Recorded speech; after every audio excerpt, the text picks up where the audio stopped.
Assalamualaikum warahmatullahi wabarakatuh.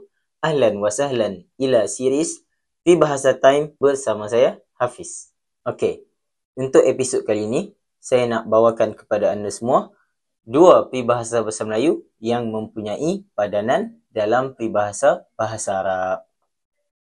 Okey, jom kita tengok sama-sama peribahasa-peribahasa tu.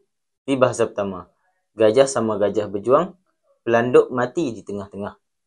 Dalam peribahasa bahasa Arab, iaitu idza qatatala al-filani suhiqal ashbu, yang membawa maksud apabila dua ekor gajah bertempur, rumputlah yang binasa.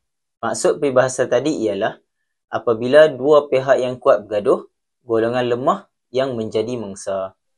So, bila kita nak guna peribahasa tadi?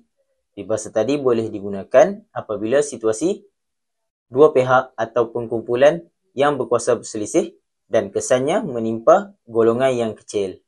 Contoh situasi, dalam konflik yang melibatkan dua parti politik, rakyatlah yang terkesan disebabkan ekonomi yang merosot. So, kita boleh pakailah gajah sama gajah berjuang, pelanduk mati di tengah-tengah. Ataupun kita boleh cakap dalam bahasa Arab, idza qatatala al-filani suhiqal ashbu. Untuk perbezaan budaya, bagi peribahasa Melayu digunakan unsur alam semula jadi, iaitu gajah sebagai golongan yang kuat dan pelanduk sebagai golongan yang lemah. Manakala dalam peribahasa Arab digunakan juga unsur alam semula jadi, iaitu gajah dan rumput yang menunjukkan metafora yang sama, iaitu golongan yang kuat dan golongan yang lemah. Kemudian, peribahasa kedua, perlahan-lahan kayuh, lama-lama sampai ke seberang. Ataupun dalam peribahasa Arab, as-sabru miftahul faraj, yang membawa maksud sabar adalah kunci pembebasan. Kedua-dua peribahasa ni bermaksud usaha berterusan dan sabar akan membawa kejayaan. Bila kita nak guna peribahasa tadi? Peribahasa tadi boleh digunakan ketika kita nak nasihat seseorang yang dalam kesusahan ataupun kita nak nasihat seseorang agar tidak berputus asa. Jadi, kita boleh pakailah perlahan-lahan kayuh, lama-lama sampai ke seberang. Ataupun as-sabru miftahul faraj. Bagi contoh situasi pula, kita boleh cakap macam ni. Seorang pelajar ni lemah dalam subjek matematik. Tetapi cikgu dia cakap, teruskan usaha dan jangan putus asa.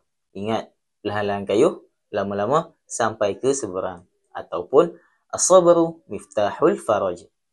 Untuk perbezaan budaya, dalam peribahasa Melayu digunakan latar kampung dan sungai, iaitu perahu dan kayuh ke seberang.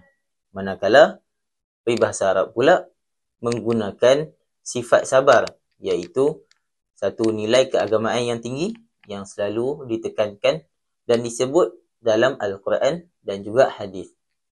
So, kedua-dua peribahasa tadi nak menekankan bahawa kejayaan bukanlah datang dengan cepat dan bergolek, tetapi ia perlukan ketabahan dan juga usaha yang sangat tinggi. Terima kasih kerana dah menonton video ni sampai ke penghujung. Jangan lupa like and share video kali ini. Kita jumpa di next video Peribahasa Time hanya di Al-Mutahidah TV. Ila liqa.